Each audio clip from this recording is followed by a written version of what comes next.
Shalom, selamat pagi saudara dan saudariku. Dunia yang ajaib. Mari nikmati berkat Tuhan melalui ciptaannya. Mari alami keajaibannya setiap hari. Melihat kebesaran Tuhan melalui dunia yang menakjubkan. Yang ditulis oleh pendeta Doug Batchelor. Mari kita berdoa. Bapa kami yang bertata dalam kerajaan surga, di pagi hari yang indah ini, kami naikkan puji syukur dan terima kasih atas nafas kehidupan, atas hari yang baru yang Kau berikan bagi kami. Terima kasih Bapa atas kekuatan tubuh yang baru. Pagi ini kami bangun dan pagi ini kami siap untuk mendengarkan firman Tuhan.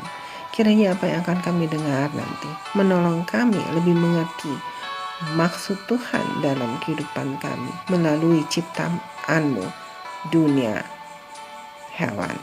Bapa yang baik, tolong dengar doa kami dalam nama Tuhan Yesus kami berdoa. Amin. Dunia, hewan. Judul renungan hari ini, suatu pencampuran yang aneh. Ayat inti terdapat dalam kitab Daniel 7 ayat 19. Demikian firman Tuhan. Lalu aku ingin mendapat penjelasan tentang binatang yang keempat itu, yang berbeda dengan segala binatang yang lain. Saudaraku, saat pertama kali para naturalis Eropa melihat hewan ini, mereka dibuat bingung. Ada yang mengira makhluk mirip berang-berang dengan paruh bebek ini adalah tipuan dan bahkan berusaha memotong paruhnya dengan gunting. Tapi makhluk yang tidak biasa, yang bertelur, berekor seperti berang-berang, berkaki seperti otter, dan berbisa yang dikenal sebagai platypus Australia Timur ini sungguh adalah makhluk yang nyata. Mamalia aneh tersebut telah menjadi simbol Australia dan merupakan lambang negara bagian New South Wales. Saudaraku, platypus hidup di dekat sungai dan danau air tawar yang merupakan perenang ulung dengan kakinya yang berselaput, berbulu halus yang membuatnya tetap kering dan hangat, dan ekor seperti berang-berang. Di darat, platypus sebenarnya berjalan di atas buku-buku jarinya dan menggulung kakinya yang berselaput ke belakang. Biasanya makhluk ini tidur hampir sepanjang hari dan berburu di air pada malam hari untuk mencari udang, cacing, kerang, dan serangga air. Ia menggunakan paruhnya yang kenyal dan fleksibel untuk mencari mangsa.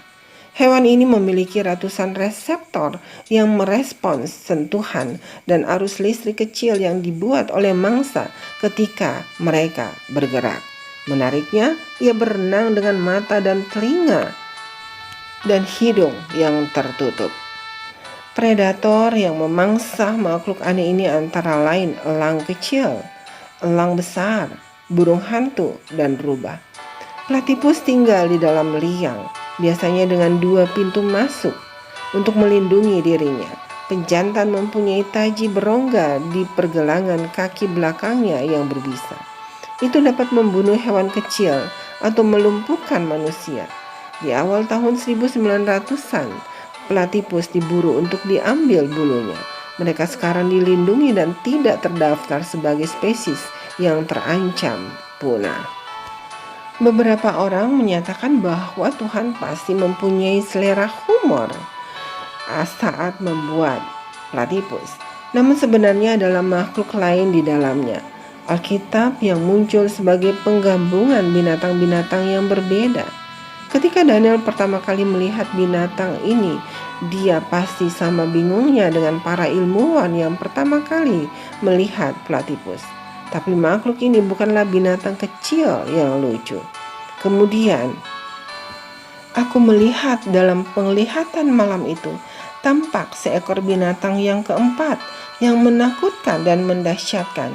Dan ia sangat kuat. Ia bergigi besar dari besi. Ia melahap dan meremukkan, dan sisanya diinjak-injaknya dengan kakinya. Kita bisa baca dalam kitab Daniel 7 ayat 7. Saudaraku, binatang ini melambangkan kerajaan yang menghancurkan kerajaan lain dan berusaha menghancurkan umat Tuhan. Ia semakin berkuasa dan menghujat dengan kata-kata yang menentang Yang Maha Tinggi, meskipun sempat diredam untuk sementara waktu.